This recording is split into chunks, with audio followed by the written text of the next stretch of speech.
ജ്യോതിയും വന്നില്ല, തീയും വന്നില്ല, ഒരു മണ്ണാങ്കട്ടിയും വന്നില്ല. എത്ര കഷ്ടപ്പെട്ടാണ് ഞാൻ തിരിച്ചു വന്നെന്ന് അറിയാമോ? ഓടി ഓടി വരുമ്പോ ഒരു ആന. പക്ഷെ ഞാൻ രക്ഷപ്പെട്ടു. ആന എവളെ കണ്ടോടി കാണും. എനിക്ക് വിശക്കുന്നു, എനിക്ക് വിശക്കുന്നു. ഇപ്പൊ ചാപ്പാട് പുറത്തെടുത്താ മുഴുവനുള്ള അടിച്ചു കയറ്റിക്കളയും. കരഞ്ഞ കോയിന്റെ മണം. അത് പുറത്തെവിടെയോ ഒരു കോഴി കറങ്ങി നടക്കണ കണ്ട്. അല്ല, വെച്ച കോഴിന്റെ മണം. അത് ഏതെങ്കിലും ഹോട്ടലിൽ കറി വെച്ചോണ്ടിരുന്നപ്പോ ഇറങ്ങി ഓടിയതായിരിക്കും. അതാണ് വെച്ച മണം അല്ലേ?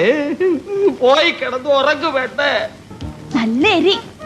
വാ ഇങ്ങ് വാ, കൊച്ചു ബാക്കിയുണ്ട്. കുരങ്ങിന് വേണോ? എവിടെ അസുഖം എനിക്ക് മനസ്സിലായി. ആർത്തി മൂത്ത് പ്രാന്തായതാണ്. എടി മൂദേവി, ഞാൻ കുരങ്ങനല്ലടി, ചിമ്പൻസിയാണ്, ചിമ്പൻസി. അതിന് കലി വന്ന് എന്തൊക്കെ ചെയ്യുന്നറിയോ? കടിക്കും, മാന്തം, പിച്ച് ചെയ്ത് കീറും. എന്നെ വിടറാ. അയ്യോ എനിക്ക് വിശക്കുന്നേ. നിനക്ക് പൊറോട്ടയും ചിക്കനും ഞാൻ വാങ്ങിച്ചോണ്ട് അവിടുന്ന് പാതിരാക്കി നിന്റെ അച്ഛനുണ്ടാക്കി വെച്ചിരുന്ന പൊറോട്ടയും ചിക്കനും.